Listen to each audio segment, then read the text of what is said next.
sharing our stories connects us. Listen and be connected. Join us for the Conversation meeting weekly at the intersection of community and culture. Hosted by Mario Nunez and Joe King Carter. Good morning, good morning, good morning. Or good afternoon, as the case may be, as it is just a little after 12 noon on Wednesday. It's hump day, it's midweek, and we are The Conversation. You're listening to WMNF, 88.5 FM Tampa, WMNF.org. I'm one of your hosts, Mario Nunez. As always, I'm seated alongside my broadcast partner. There he is. Joe King Carter, good afternoon.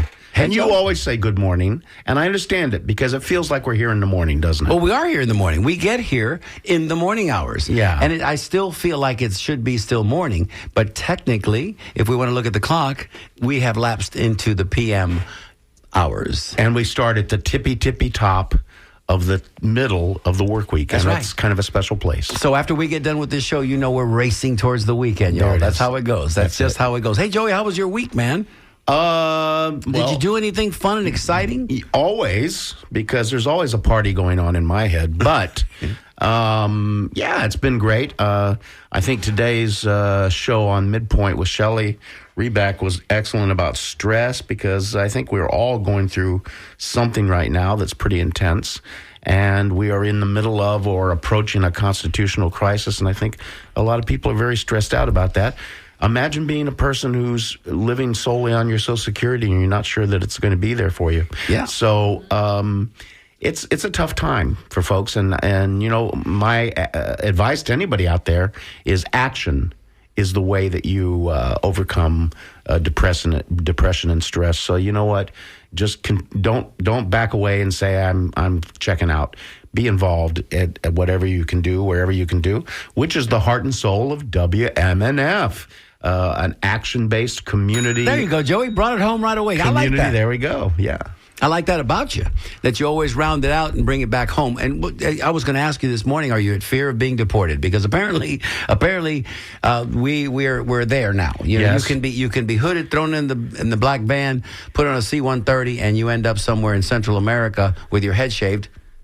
They don't have to have a reason or an excuse. It is awful. Yeah. It is terrible. Well, that's probably why we're all kind of on the edge of our course. seats wondering. But as Chuck Schumer would have you know, apparently we are not yet in a constitutional crisis, right? The Constitution, we're almost there. It hasn't happened yet. We're just about there, which I say, Chucky, baby, booby, you got to wake up, kid, because we there. Yeah, listen, Mario, let me just say, as a lay historian who loves studying history, authoritarians always come in with two ways. They either do shock and awe, they come in hard and heavy and fast, or they start changing little things to see how far they can push it before anybody objects, if they object.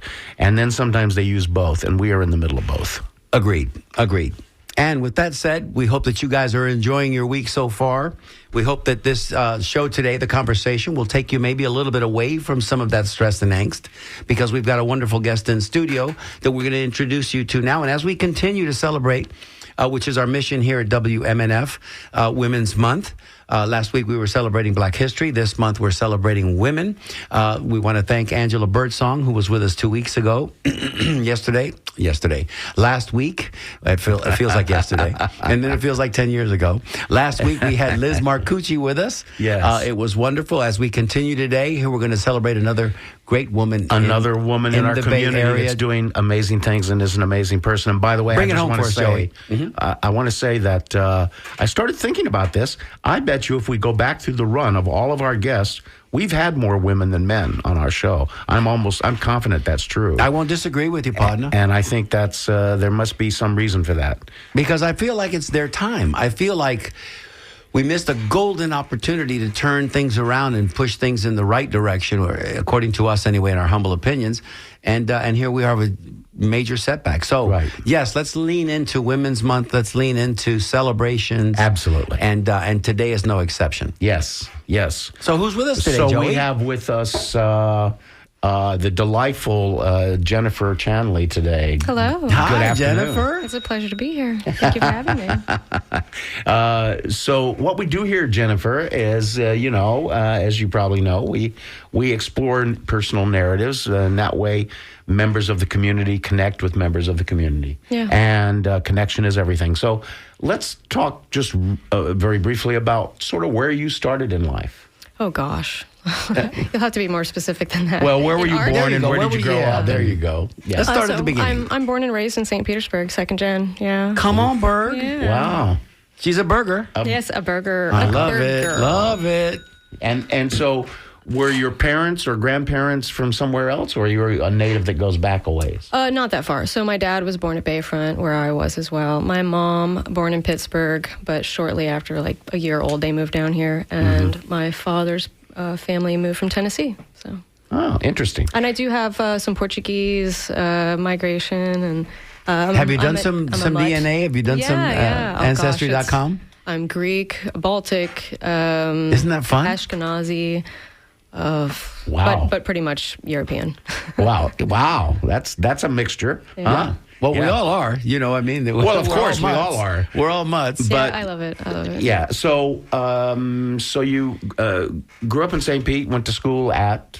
All over. So that's where everything, that's why I'm like, wow, you really want to know where I am? I was a transplant child from one family to the next in my own family, and I learned a lot from everyone. But there was a lot of struggles. I was a little bit in Southside St. Pete and a little bit of Lauman, so lower incomes, having to join together with other families and other children who were a little bit displaced. It's kind of where my narrative starts, with exploring art through psychology to kind of inspire yourself, but then through that I've learned that I can inspire others through learning about my hardships.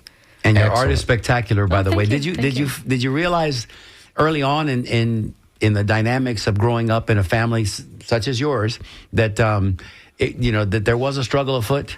Because sometimes you might not necessarily be. No, it wasn't till I was probably a teenager, and my mother's watching Jerry Springer, and I'm wanting to watch Oprah. And it was in those moments I was like, wait a minute, what are these families doing? And that was when I was like, oh, there's a whole nother world out there. And that was when I strived to just do better and to be Interesting. better, and then inspire others in my neighborhood, like to show them that there was more out there than what we were living. Right.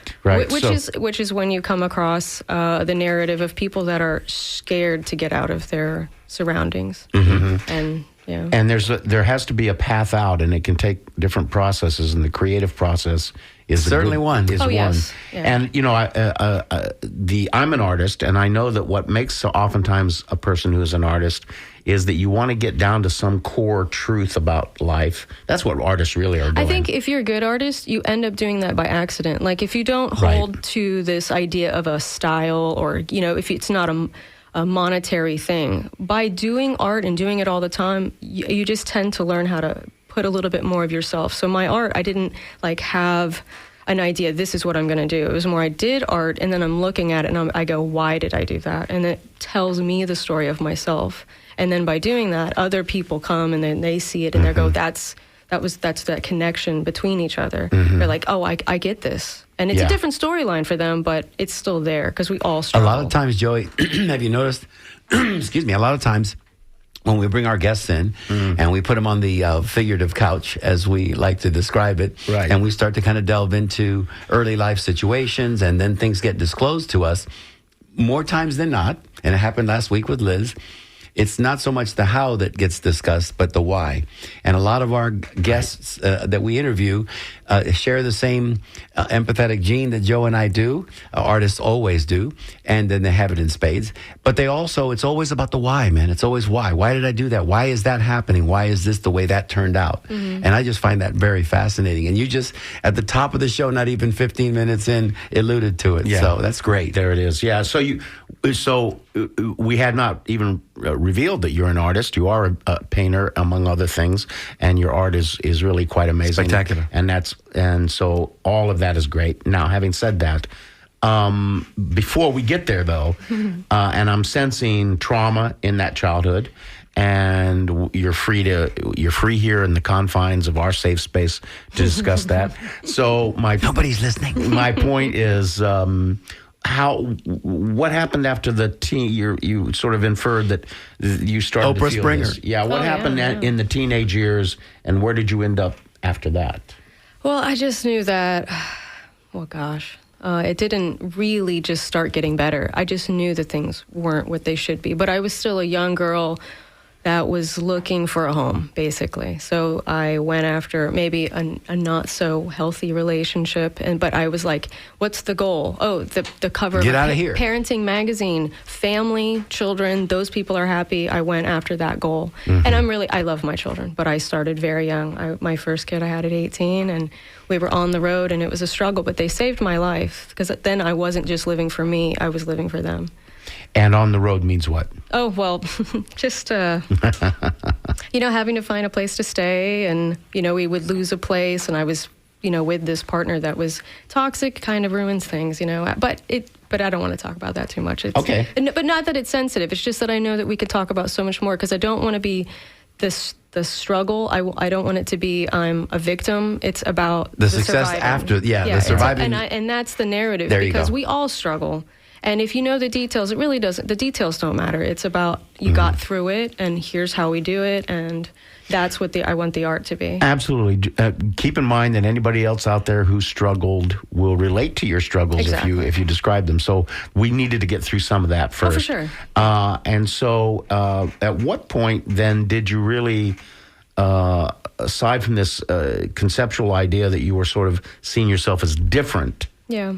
when did you start to see yourself as someone that might make things or paint things or draw things? Oh, gosh, that didn't come until about 13 years ago. But, I mean, I will talk a little bit about my struggles, but not so much about the individuals. I did end up leaving that very toxic relationship, and I can't help but thank CASA, the domestic violence shelter in St. Pete, because at 20, I was that pregnant, 2 kids, just bags of clothes, just needing anything to get away. Wow. And it was really the women there that I heard their stories. And I had it hard, but not as hard as it could have been. I was alive.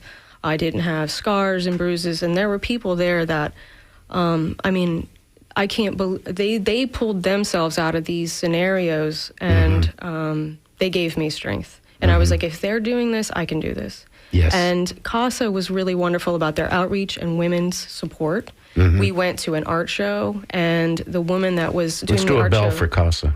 Oh, yes. There we go. Thank you. There was an art show, and the woman, her art was displaying about a rebirth and love. And it's hard to think of love after being so hurt. And I was like, wow, art is very powerful. And I've always done art. Like, my parents were very supportive. Art runs in both sides, but it was never like a thing you do. It's just who you are. It's what we... It's part of our family. It's part of everything. Right. But it was something I always continued to do, and it wasn't till I started to draw and explore my artistic talent, and then other people were coming to me, and they saw these women's faces that I was painting, and they're like, wow, she looks so strong. Oh, she looks so powerful. And what I was doing is I was painting pictures that I wish I was. I wanted to be strong, or how I wanted to emulate women and the strength. And that's kind of what started that journey. Wow. And then it got deeper with the narratives, because when you are able to do art and people, you start to be in the public, you have a responsibility to kind of like go, I have an ability to say something here. And that's when it got a little bit more deep. Right. And I wanted my art to speak for itself. I didn't want to be, again, like, oh, her art is great because she's a victim. I didn't tell anybody about that stuff. I wanted people to go, wow, that art is wonderful. And now that I'm secure, and I'm like, yeah, it's great. So right. now I'll tell you. Yeah, I get it. But it took a minute to get there. Yes. That doesn't happen overnight. Absolutely. And, I have like a mountain of trauma in my childhood, and I know how that works. And I know how you evolve to the place where you ultimately might be able to forgive those people or forgive yourself. Yeah. And then you start to become free and realize that this is all a big gift. Yeah, absolutely. So we've gotten right into your image making, but let's talk a little bit about that. I've noticed in looking at your work, which I did online, I've not seen any of it in person, but that there is a lot of this imagery of women. Yes. And oftentimes these women might be you. Oh, yeah. Let's talk about that. It's funny because I laugh because I recently got a couple years ago I was granted a studio over at the Arts Exchange, which is a hard place to get into. It's subsidized. It's a nonprofit institution. Without it, I wouldn't have a studio. Big feather in your cap. Yeah, it's absolutely amazing. They're wonderful people over cool there. Place, the outreach is great. Yeah. But it was there that I realized that there was all these paintings, and they all are pictures of me, and that's just because I was the only available art model. Like, I needed a model, and I was like, I couldn't go get anybody, but I look like a narcissist surrounded by a bunch of pictures of myself. Well, wait a minute though. A narcissist or someone who is they weren't exploring meant to be, self in a way, because I think do have a series of self-portraits, and it was called Cathartic. And yes. Those pieces, I will say, those are self-portraits because they're of me, they're by me, like of my story, and I would love for people to go on the website and check it out. But it's done in menstrual blood, so it was even an empowerment of myself. Whoa! Yes! Wow! Let's not bury the lead there. Yeah.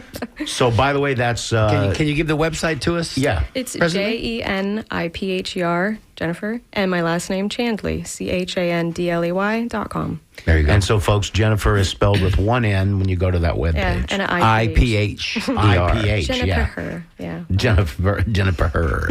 And Like that. Very artistic. I'll go with Jennifer Chandley. Oh, I love it. So, I personally cannot just, I need some help to get past dealing with that. Not just menstrual blood, but just like using some part of your body. Yeah, well, There you go. it An was extension of perfect self. 'cause An extension of self. It was a perfect, culmination of all of these elements because this was the series that I did to really break through, not just going, okay, I got over some stuff, I'll paint some pictures of some strong women. This was the one that I was like, what am I doing? Why was I picking these people and, delving into my childhood abandonment issues or whatever? My parents, they're great, but, stuff, happens. And They make mistakes, don't they, sometimes? well, they're people. Still with us? They're They're just human. people. Yeah. Yeah, Parents they are still here. And the relationship that we have, whatever it is, coming to terms with, they are just individuals. They did the best they could. Circumstances. With their own stories. Right. Yeah. So when I say childhood abandonment issues, I don't want to think that my parents were just, threw me to the side. We just had issues. Right. I get that completely. Yeah. So it was through these traumas that I was picking individuals that are also emotionally unavailable. And I had going through that domestic violence trauma 25 years ago and then finding myself in another relationship later that I was like, why did I do this? So it was through looking at, being the child again and discovering what it was I was doing. It was just so emotionally monumental for my growth that I did a series of pieces, and it was me in these poses, in my face, and it was depicting these feelings in a visual sense. But then the menstrual blood, it says so much more. It's a part of me, but also that angst that people have with femininity and even in menstrual. It's like, this is the thing that gives life. Why would we have such a taboo? So that's part of the art, it's all of it. Obviously, Jennifer, you have not seen Handmaid's Tale. I mean, I'm just going to throw it out there. Obviously, you have not seen that horrific television show series that sets everybody on their ear. I actually don't watch too much TV. Yeah, I no, try to disconnect as much. And you definitely don't want to watch this one because, again, in keeping with the theme of this month here, WMNF, we are celebrating women. And Joe and I both came from families with strong maternal figures, right? Whether it was our grandmothers or our moms. Yes. In some cases it could be a tia, an aunt. But women have always played very special roles in both of our lives. Probably why we're such good pals, because we get that. Yes. And why doesn't the rest of the world Why get doesn't that? the world get it? You know what? What is this thing, man? What is this thing? I think it's just education. I think when they haven't been posed a question that makes them think about something, then they get stuck in the past. It's not, I'll tell you, growing up in low income, I was a handful of a child. And my mindset and the things that I thought, it was just because the people around me thought those negative things too. And it wasn't until I started to pose the question, why would I think this? Then I started to change it. And I think people just haven't been asked those right questions. Also, another thing is that I realize now at this tender age that the issues of men in our culture And there's obviously so much made about toxic masculinity. You mentioned a toxic relationship. The thing is, sadly, toxic men tend to beget toxic sons. That's hard to say because they just tend to, and they pass on all those ideas about women and the world. Well, yes, but when we think of toxic masculinity, I'd like to just put it out there that it should just be called toxicity because we have men and women that are toxic. That are both toxic. Absolutely. And it's sometimes, and so in the domestic violence in CASA, we were taught things like that to reframe and not see the person that victimized us so much as like this person that was hurt, because that's the draw. We're the helpers. We love so unconditionally that we're going to stay with this person that's abusing us and their mindset. And more often than not, it was because their mother didn't give them the consequences. So it's their lack of understanding consequence for their actions. Right. But it's like this generational trauma of, the mother doesn't give the son the punishments, and then the son of his, it's just different mindsets. It's cyclical, of course. Yeah. Generational and cyclical. Also, too, another point in this topic is that people who grow up in a house filled with love, whatever that means, is different than people who grow up in a house where you're surviving. I think it's respect and disrespect.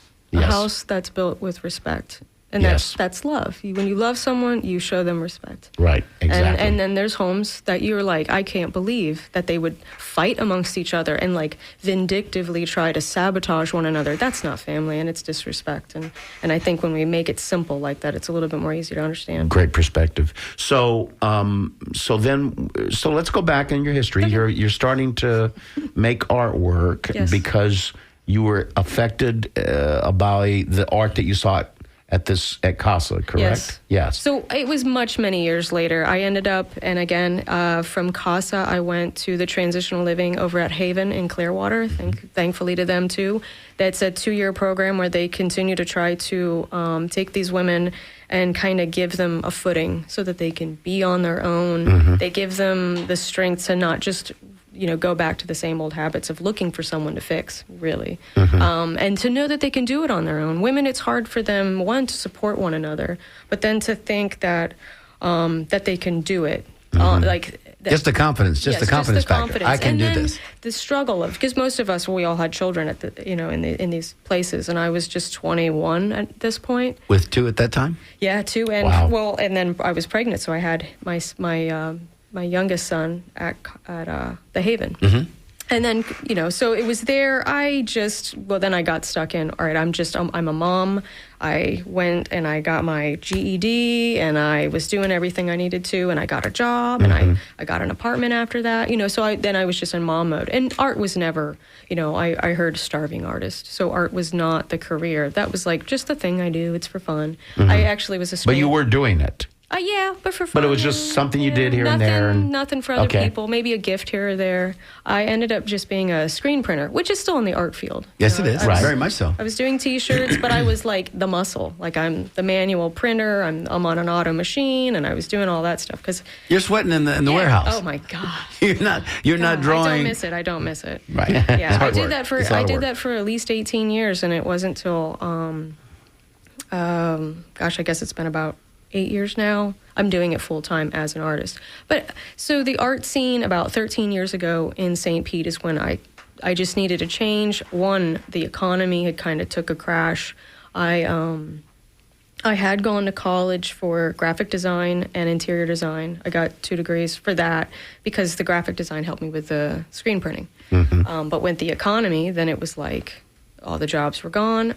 Hardship happened. My dad, he's still alive, but he had a heart attack. So Kids are getting older. We were taking care of them. And then it was like, I was almost on the corner with a sign that said, we were about to lose our house. So it was like, I need to do something. What can I do? And art, that's just there. I could do that anytime. So I'm in the alleys and I'm looking for scrap pieces of wood with buddies of mine. And we're painting on the streets. And the people downtown back in St. Pete, 13 years ago, 2011, the buildings were still boarded up, so there wasn't a lot going on. So we're out with these young kids doing live painting, and everybody's coming out and they're checking it out. So you're kind of going guerrilla in a way. Yeah, very much so. Well, and then we were like, we weren't good enough to be in the galleries, so nobody would have us. So the bars, however, they were like, oh yeah, they loved us coming Bohemian, out. come on in. So we would throw these parties, and it was awesome. We would do videos, and it just became this really big thing. So down in St. Pete on Central, we called it 600 block, but it's like 500, 600 block.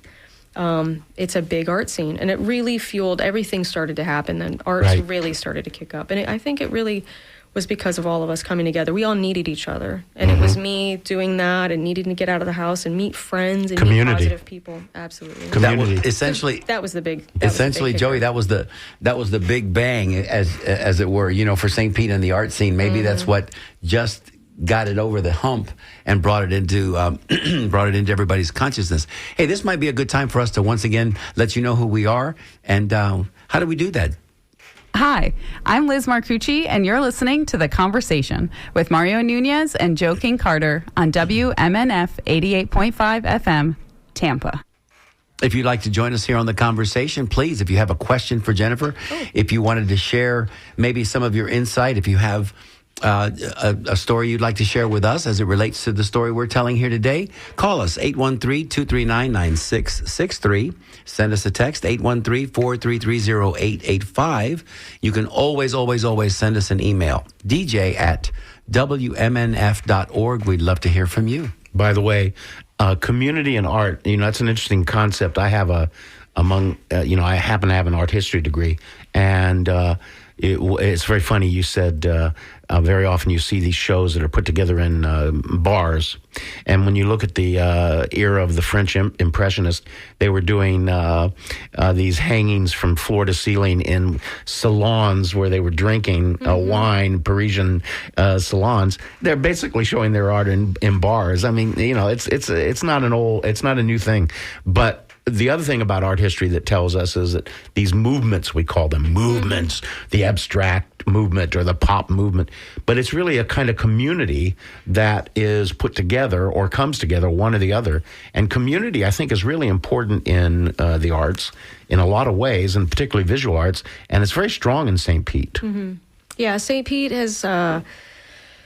we were joking, calling it the next Dada, and I was like, well, the fall of the Dada was because people were sleeping with everybody, and then they all got in arguments. So I was like, please don't let us do that. But I will say, I think something happened special in St. Pete where we supported one another, and I think that's hard to come by, and especially in the art scenes where people will go head to head. Yes. But we were like, no, we are just different candy makers here. Like, everybody support one another. Everybody's making candy. My art has nothing to do with your art. Galleries and even patrons, they're going to like what they like. If the more that we support one another, and I think that dopamine hit that we would get from helping one another is what kept it going. And every time there's like these negative people, there's so much positivity. When the negative people come in that want to like be the wolves and take advantage of people, they don't last long. Yeah. Because they don't get it. They don't. The art scene is the last place in the world to be a competitive person. Yeah. It's great for sports apparently, but it is not. It does not work in an art scene. Why'd you point at me, Joey? You're not going there to see if you can one up somebody. Right. That's not what's happening. No, and like I said, when starting down at the bars, it was back. I want to give Sake Bomb. They're not there anymore. The name or the bar shifted over to Bar 548. But Sake Bomb was where we started doing the live painting out in the streets and then putting up the shows. And then from there, it went right into the next bar, Bar 548, which I've been a part of showing shows down there for now 13, 14 years. Wow. And I curate for free any artist that ever wants to show there. There's no jurors. There's nothing. You want to show your art at Bar 548, we hang it for free, then there's no commissions. And that's every first Saturday. Wow. I switch out the show. And I've been doing that for 4 years now by myself. But the shows have been going on for 13, 14 years. So those artists who sell get 100% of Absolutely, yeah. Because that's where I got my start, and I want other people to have that opportunity as well, especially as downtown's growing. There's nowhere for any artist really to show. And everybody that has a place, most often they're like taking commissions or they're trying to get what they can get from it. And it's like, no. Joe, would it be safe to say at this point that as we learn more and more about Jennifer, that it would be kind of appropriate to add that if the world had just a few more Jennifer Chamlings, maybe we would be in better shape. Yeah. You know what I mean? I'm not talking about the early stuff because that was hard. Yeah, Yes. but it was. But you got to go through that to get to where you are. It made me an empathetic person, There you go. and the ability to connect with other people, which is why I keep that going. Yes. Yeah, I think that, by the way, on that subject, I read not only, I went to the interview, there's an online interview of you with, I can't remember what that magazine is, but... The Artisan. Is it The Artisan? Mm-hmm. And in that interview, you talked a little bit about how, which I think all humans eventually come to if they're paying any attention, is that That's the key. is that the Are you paying attention? are you pal? paying attention? Is how these negatives become your gifts, Right. how we grow from that. If we lived in a perfect reality that some people want to live in, apparently, you would never grow, would you? I mean, you wouldn't, because there's nothing to stimulate growth. So it's those of us who, in a strange way, were fortunate enough to have trauma end up somehow benefiting from that. It's very interesting. It's almost like it's just a system that seems to be in place. But I noticed that you said, you were talking about how there was a line here that said, I believe that those who have hurt me the most have been my biggest challenges in building and overcoming obstacles. Yeah. And I think that's exactly what you've been saying. And It's hard to say. I never wanted to say, well, thank you for hurting me. Well, of course not. Of course not. But in a way, it's like, but that is me. That is a part of me, and I have to be thankful.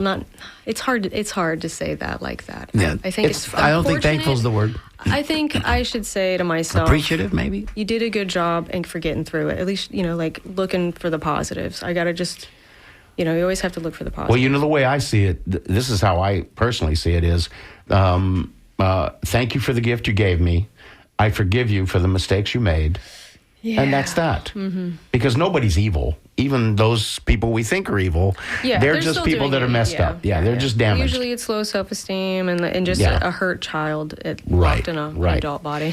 And I Man, think are there a lot of them walking around today? I'm Yeah. just going to say that right now. I think that also your story, if I may say, that story that you've been relating to us is a story that could have gone in a much different direction. Much You darker. could have, you could have not been someone who became involved in women's or trauma issues or women's issues or mother issues or all of that you're kind of connected to, that is feeding your art as well as everything else. I mean, I think, And I have to keep going with that. Like when I was with CASA, I hadn't had really good relationships with other women.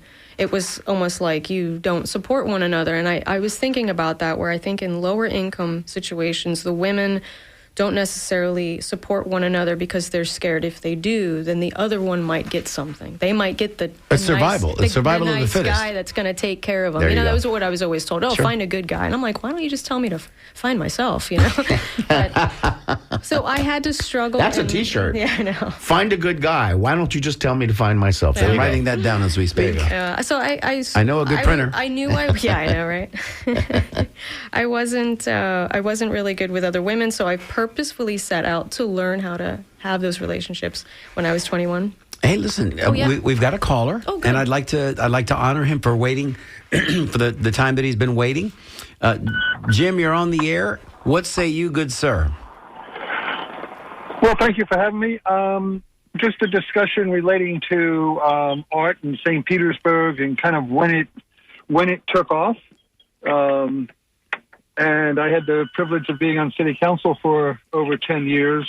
And early on, we did a economic analysis of what the arts contributes back to the community and measuring how much people spend in our community when they come to a baseball game versus when they come to go to our museums or look at the local artwork and starting up the arts district and such along those lines. But really the economics of people that visit our city for the arts, I believe the number was that they spent between 10 to 20 times more money on where they stayed, where they ate, and all the other collateral expenses that they enjoyed when they were at the city. So that was something that helped City Council justify getting behind the arts and supporting everything from the point of view it really does have an economic effect. Yes. So, Jim, those are excellent points. And we have a situation in which we know that for every dollar spent on the arts, we get $3 to $4 in return. So, we should be funding the arts at a significant level over these other activities. And, obviously I'm speaking from quite a few years ago. I think my last year on there was 2018. But well, that's pretty current. 18? 2018, that's not too far away. Yeah. So, but City Council, I think, was very supportive of the arts. Yes, absolutely. In that regard, not only for the intangibles it gave to the city, but what could actually be measured. Yeah, they were doing a lot of outreach, especially with mural programs, trying to beautify certain areas by using artwork to, inspire the youth around them. Jim, thank you so much for your call, and thank you for your service to your community. St. Pete, forevermore, will be our very cool and artistic brother and or sister on the other side of the bay, because, Tampa's got a different vibe, but St. Pete has got it going on. I'm just going to say it right now. I'll go online and saying that. All right. Well, thank you. And 88.5, keep up the good work. Thanks, Jim. Thank Thank you you so much. That's Jim Kennedy, everybody, former St. Pete City Council member. There you go. Do you have any other response to that, Jennifer, about what he said? Well, I do remember the city kind of saw that we were doing a lot of good for the community. There was even a time where I spoke with City Council about we had murals that were going up, and they were approved by the owners of the buildings and things like that, but we had a headbutt with code enforcement who was coming around saying that they were graffiti, and I had an argument with this code enforcement, and I said, look, you need to be talking to City Council because I think they want this art. I had a piece of artwork that was out, and he wouldn't even hear it. And he had his bucket of gray.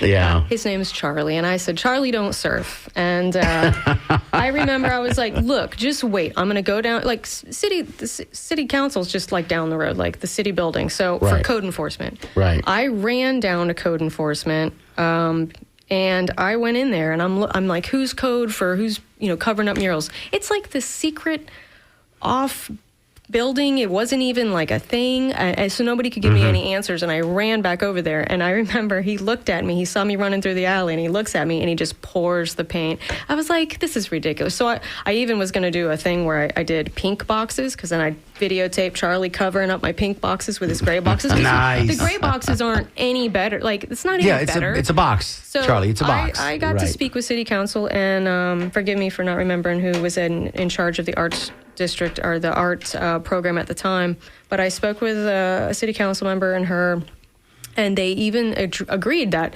look, Charlie doesn't have an art degree. He shouldn't be allowed to say whether or not this is art or graffiti. So then from then on, that point on, Charlie needed to take a photo, and then it needed to be brought to the board and them decide whether or not this was graffiti. Excellent. And then city was even going to offer some of the people that had been charged with graffiti that they would take their files, they would make prints, and they would do an art gallery showing to cover the cost of their fines and to annul it. And I thought that was just outstanding. And then even the codes changed after that, because we had buildings that showed the old signage, and in code you can't write words. And they changed things so that we could beautify buildings and it say positive things, and and then Shine was kicking off, which is our mural festival, and then I think the city backed even that, and it's just become Shine's still growing. going on? Absolutely, yeah. Do we have a date for Shine? I would not know. Okay. I think we just finished up Shine. I feel like it was in November. Don't quote me on that. It's a fall activity but versus a definitely look spring. it at Shine. I'm not sure if it's shine.com, but you can Google Shine St. Pete Festival. It'll pop up. I actually have a mural there too. Nice. Yeah. Excellent. We just finished 10 years. 10 years of Shine. See, Wow. this is what St. Pete has been doing. Yeah. Well, Tampa's been trying to figure it out. I know. St. Pete's always Tampa been just will plodding even invite along, us man. over, and we'll go meet at the Tampa Museum, and we're trying to give them information. And I think sometimes it's just about giving a space for constant. Giving a hub, even the museum. Like, I'm not sure if the museum can do it, but a space where artists can meet.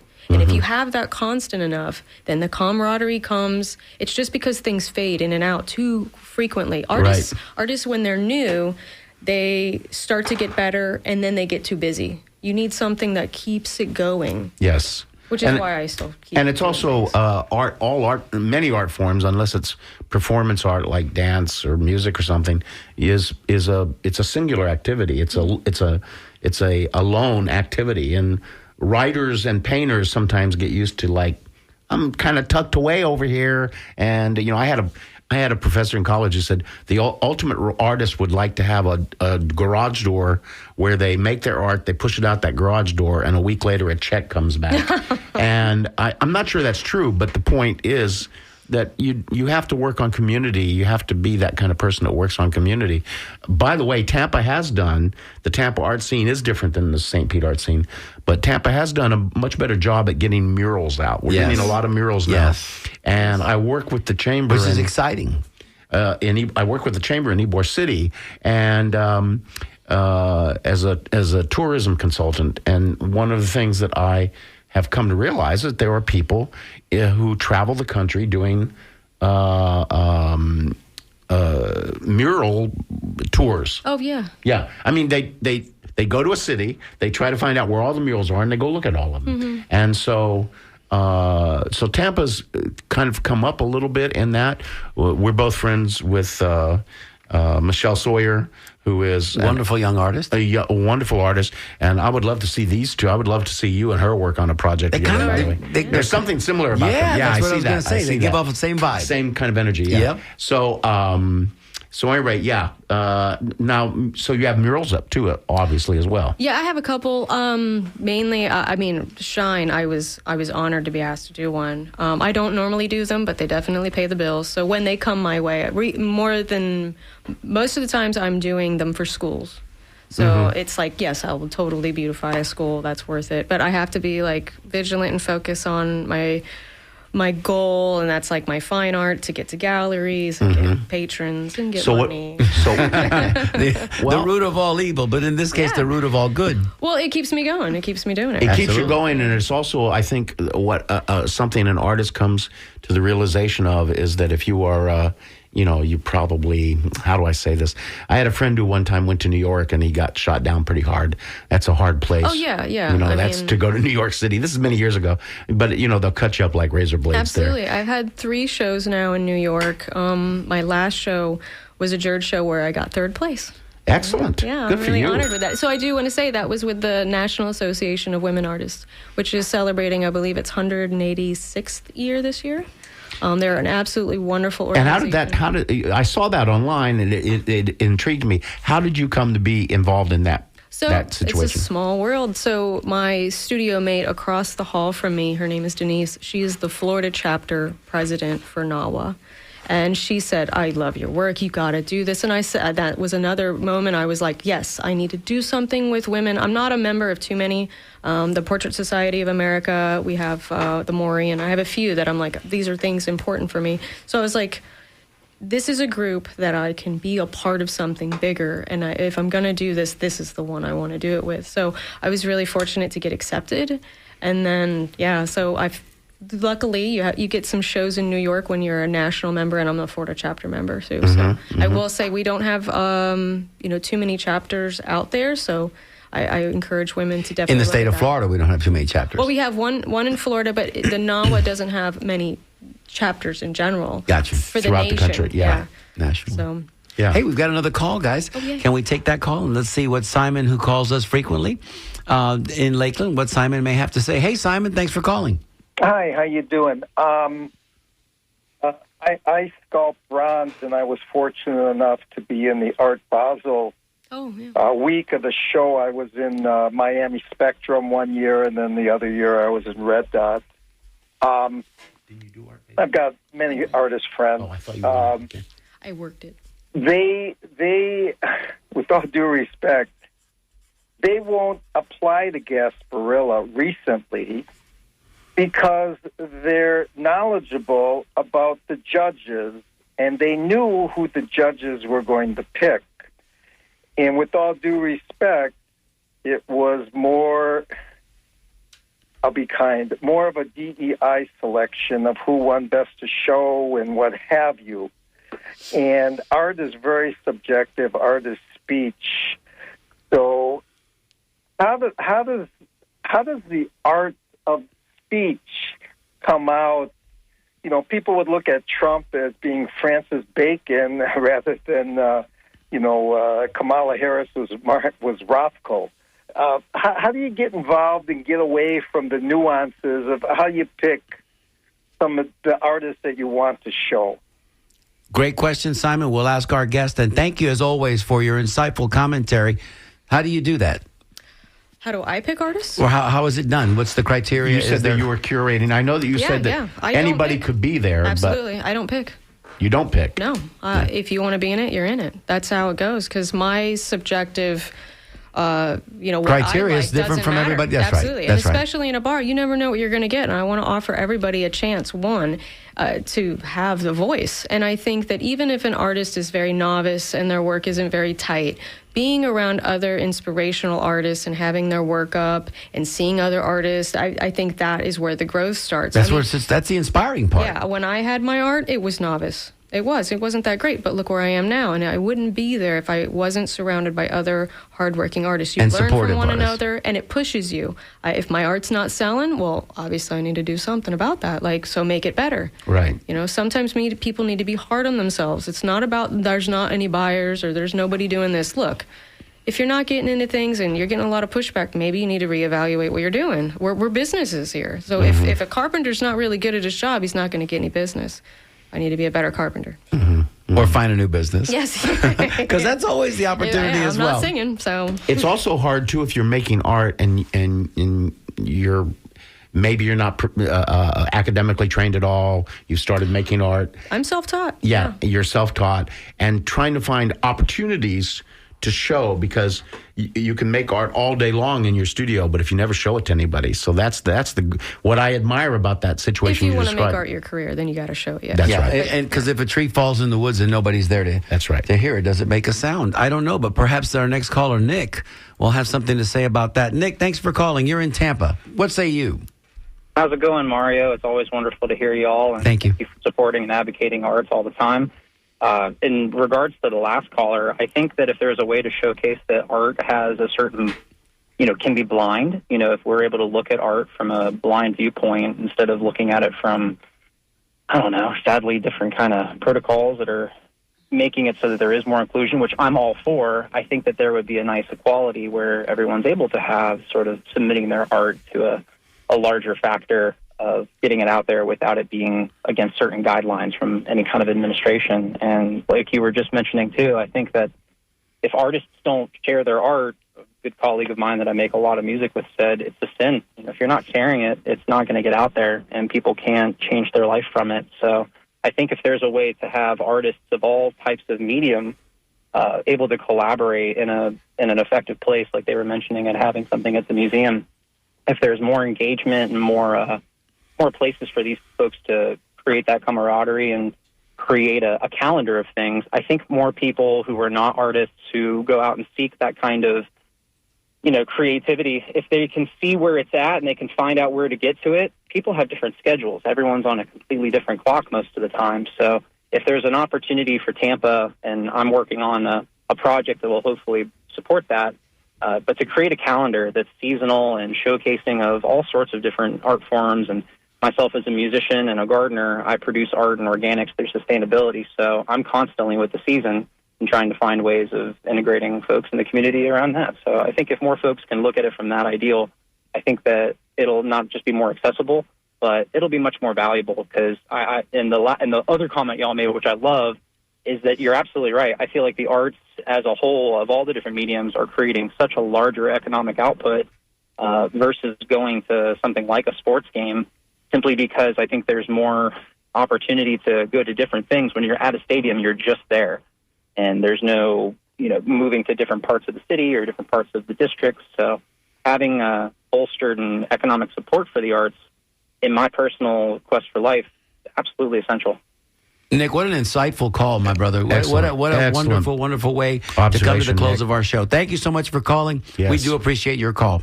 Yeah, thank you. Let me also say this to dovetail in on what Nick was saying. When you go to a sporting event, not only is the economic impact certainly less, but you always have that tension of being a Yankee fan sitting next to a Boston Red Sox fan and a fight breaking out, right? Because, that's going to happen. I don't know. I can't think of one time that you go to an art display where you're sitting in front of a beautiful painting and a fight breaks out because the guy next to you doesn't like that painting. I think Jennifer. Nick, am I close, Nick? Am I close? I don't know. I can tell you a few times that's probably happened. Oh, really? If you mix in a little alcohol, perhaps some of that stuff might happen. I've Get out of the bars, y'all. Get out of the bars. Yeah, I won't get into that story, but to make a point on, he was talking about starting something where artists feel that they can go to things. Like, I will say, be the change. If you want to see more art and you want an arts community and you can't find it, start going out. I will say with the 13, 14 years that we've been doing art out there, we've also had an every week Wednesday night art meetup. Whether you're doing art or, you're just there, and that's all kinds of artists. You're musicians, poets, or people that just want to be around artists. We've been doing it every Wednesday for that long. And I will say that is probably one of the reasons that it's kept going in the art scene. The bar, they love it. They'll give you drink discounts. The artists will be out there, Traffic is traffic. Yeah. In Excellent. keeping with what you just said, we're hearing it more and more. This is creeping into our vernaculars.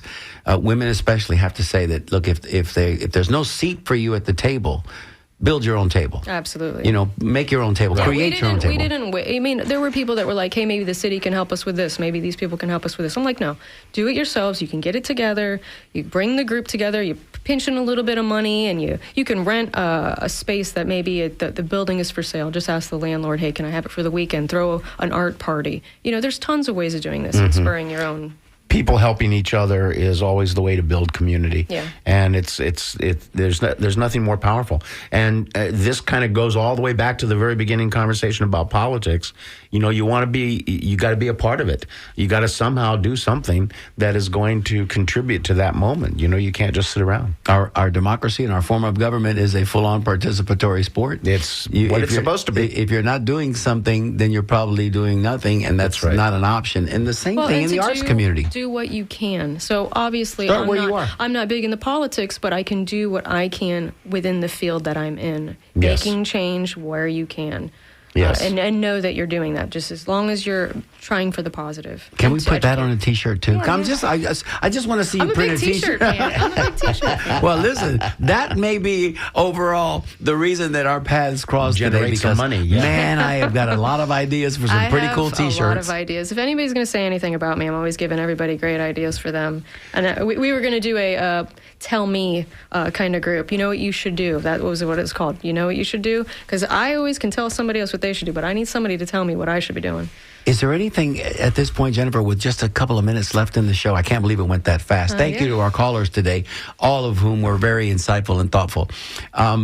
That we didn't ask you that you might like to say a shout out or something coming up that's important to you? If I was going to get to say some advice to some newer artists or people, like, be gentle on yourself. When it comes to art scenes, I've seen so many people come and go within the past 14 years with this art scene, right? So a lot of times people, they meet this new family and they get so involved and these people become their best friends.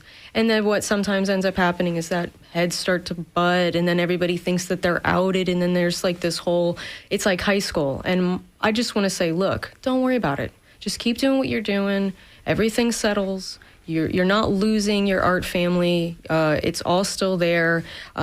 Make your goals, look at and just stay focused on that. Don't let other people, you're not, like, if one friend's not a friend, it doesn't matter. None of it matters. This isn't high school. We're adults. We are colleagues. You don't have to like one another. You have to respect one another and just keep going. Mm-hmm. I would concur and support that advice. Yeah, Well, we absolutely. Listen, we could put that on a T-shirt too. Hey, this ain't high school, y'all. This ain't high school. Well, you know, as you get older, if you're paying attention again, wisdom comes. And here's one. A lot of things you thought were important aren't important. So, you know, get on with it. Absolutely.